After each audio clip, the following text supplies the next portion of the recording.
Players in the hospitality sector are rooting for increased support from the government, even as a new COVID variant threatens to dampen expectations for hoteliers, even as the festive season kicks in.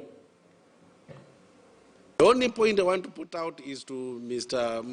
Mutahi Kagwe and Minister Balala that when the second, third, I don't know, variant is approaching us, is that they should not actually dwell so much on hotels, closing businesses that engage in tourism, because they make so many people to suffer. In fact, most of the employees of hotel industry, since the COVID started hitting us, they have lost their wives.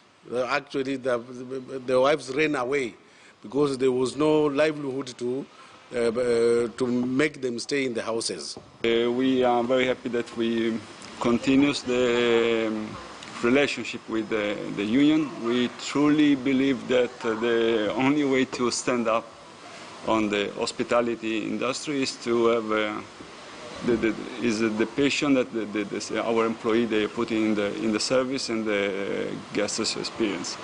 So we will follow up on that. We will work hard to give the best experience. Kenya is an amazing country, amazing destination like Diani, and